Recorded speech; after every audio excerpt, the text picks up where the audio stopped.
मुल्तान के एक पुराने और खामोश महल्ले में एक छोटा सा घर था जिसकी दीवारें वक्त के साथ कमजोर हो चुकी थीं, मगर इस घर के अंदर रहने वाली औरत की हिम्मत आज भी मजबूत थी।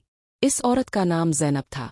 ज़ैनब एक बेवा थी। इसका शौहर नईम एक मेहनती मजदूर था जो 2 साल पहले एक हादसे में इस दुनिया से चला गया था। इस हादसे ने ज़ैनब की जिंदगी को मुकम्मल तौर पर बदल दिया था।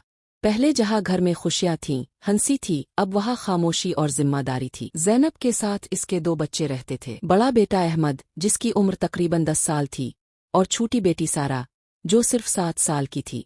दोनों बच्चे अपनी माँ की दुनिया थे। ज़ैनब ने कभी किसी के सामने हाथ नहीं फैलाया। वो महल्ले के घरों में सिलाई का काम करती, कपड़े सीती और जो भी कमाती, इसी से घर चलाती। मगर जिंदगी आसान नहीं थी।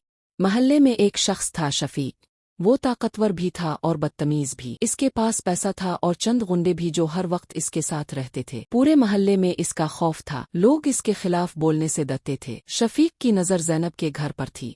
वो चाहता था कि ज़ैनब अपना घर छोड़ दे क्योंकि वो इस जगह पर अपनी दुकान बनाना चाहता था।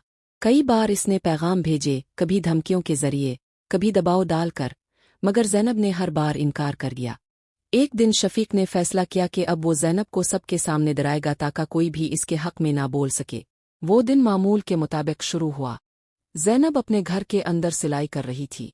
अहमद स्कूल से आया हुआ था और सारा इसके पास बैठी हुई थी। अचानक बाहर से जोर जोर से दरवाज़ा बजने लगा। ज़ैनब ने जैसे ही दरवाज़ा खोला, सामने शफीक खड़ा था। इसके साथ इसके 2-3 आदमी भी थे। इसके चेहरे पर गुस्सा और गुरूर वाज़े था। शफीक ने बुलंद आवाज में कहा, मैंने तुम्हें पहले भी कहा था कि ये घर खाली कर दो। अब ये आखिरी वार्निंग है। ज़ैनब ने डर के बावजूद खुद को संभाला और कहा, ये मेरा घर है, मेरे बच्चों की छत है, मैं इसे नहीं छोड़ सकती। ये सुनकर शफीक का गुस्सा बढ़ गया। इसने जोर से कहकहा लगाया और कहा, तुम जैसे लोगों की औकात ही क्या है? मैं जब चाहूँ ये घर तुमसे ले सकता हूँ। महल्ले के लोग आवाजें सुनकर बाहर निकल आए, मगर कोई भी आगे नहीं आया। सब खामोश खड़े देख रहे थे। शफीक ने जानबूझकर ऊंची आवाज में कहा ताकि सब सुने, अगर तुमने घर खाली ना किया तो फिर नताइज की जिम्मेदार तुम खुद होगी। फिर इसने ज़ैनब के बच्चों की तरफ इशारा किया और कहा, ये बच्चे भी तुम्हें नहीं बचा सकेंगे। ये बात सुनकर ज़ैनब के दिल में खौफ की लहर दौड़ गई, मगर इसने अपने बच्चों को पीछे किया और मजबूत आवाज में कहा, खुदा के लिए उन मासूम बच्चों को मत डरा। शफीक ने एक बार फिर तंजिया हंसी हंसी और अपने आदमियों को इशारा किया कि घर का सामान बाहर फेंकना शुरू करे। जैसे ही वो आगे बढ़े, अचानक अहमद आगे आ गया। इसकी उम्र छोटी थी, मगर इसकी आवाज में हिम्मत थी। वो जोर से बोला, बस करो, ये हमारा घर है। पूरा मोहल्ला हैरान रह गया। किसी ने इतने छोटे बच्चे में इतनी हिम्मत पहले कभी नहीं देखी थी। शफीक ने गुस्से से अहमद को देखा और इसकी तरफ बढ़ा, मगर इसी वक्त महल्ले के बुजुर्ग हाजी साहिब आगे आ गए। उन्होंने शफीक का हाथ रोक लिया और कहा, बस करो शफीक, अब हद हो गई है। हाजी साहिब की आवाज सुनकर कुछ और लोग भी आगे आने लगे। अब सूरत-ए-हाल बदलने लगी थी। एक शख्स ने कहा, ये ज़ियादती है, हम इस औरत के साथ हैं। दूसरे ने कहा, हम पुलिस को बुलाते हैं। शफीक को पहली बार एहसास हुआ कि मामला इसके हाथ से निकल सकता है। कुछ ही देर में पुलिस को इत्तला दे दी गई।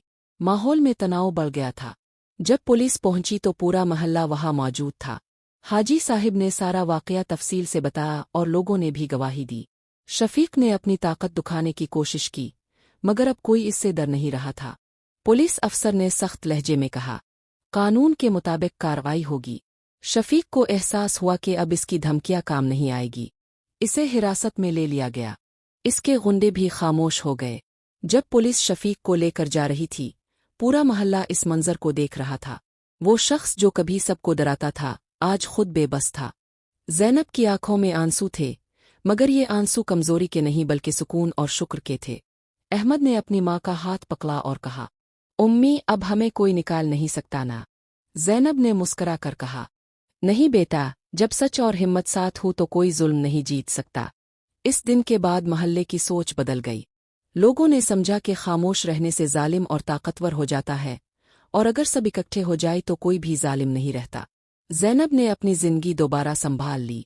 वो पहले से ज्यादा मेहनत करने लगी ताकि अपने बच्चों को बेहतर मुस्तकबिल दे सके। अहमद के दिल में ये बात बैठ गई कि वो बड़ा होकर वकील बनेगा ताकि कमजोरों की मदद कर सके। सारा डॉक्टर बनने का ख्वाब देखने लगी ताकि वो लोगों का इलाज कर सके। शफीक के खिलाफ मुकदमा चला और इसे सजा हुई। इसकी ताकत, इसका गुरूर सब खत्म हो गया।